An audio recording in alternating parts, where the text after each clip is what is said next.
Good morning again. Many of my recent poems have been rather highfalutin, very strong on the emotional and religious themes. So I thought I'd, for a change, read a much more simple, direct and down-to-earth poem. This is one which was published in my collection Modern Ponds in 1980.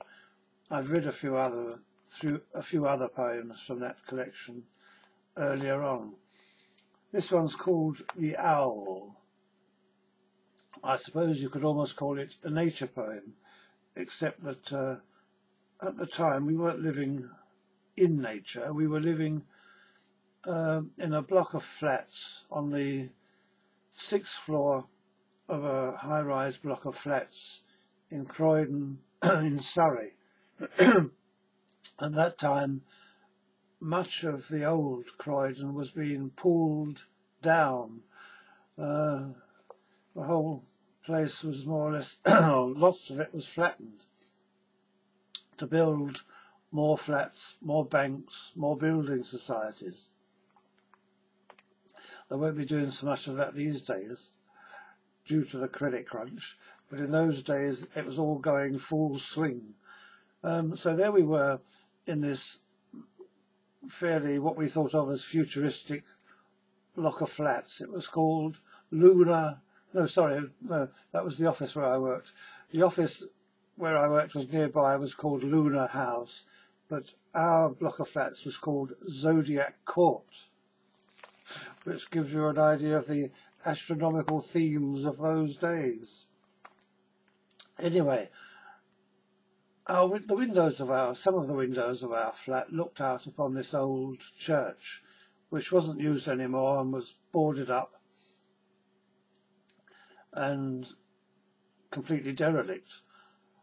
And apparently we found after a while that an owl, or even a pair of owls, were living in this derelict church, presumably in the tower somewhere, because we could hear him hooting, or them hooting. Anyway, so this is the poem. We were in bed one night, and we could hear all this hooting. Must have been when it first started. So this poem is completely straightforward. It's what happened, it's the way we witnessed it, and it's the way we were. So it's good to have something very down to earth. So here we go. It's called The Owl. Dampen my throat first.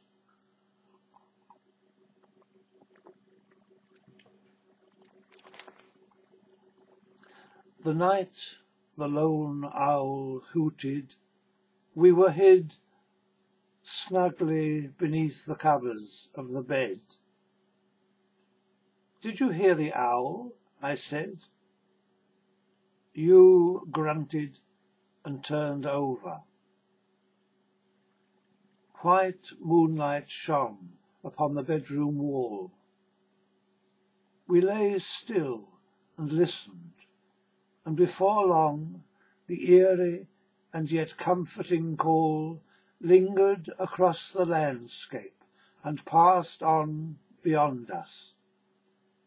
Again and again he hooted, called again, as if enraptured by the silent moon and the sound of his own voice, as if he gloated over woods devoid of men and empty streets, as if he lauded all between the hills, come into his own at last, measuring the beats of nature's heart.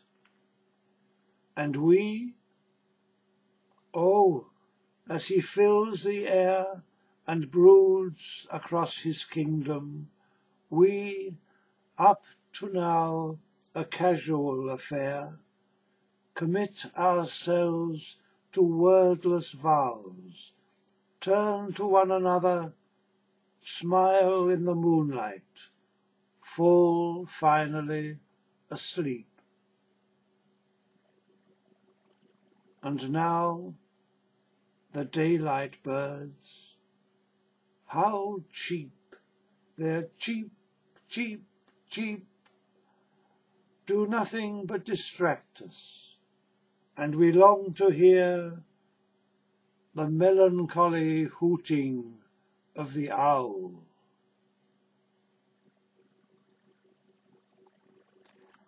There we are, that's the owl.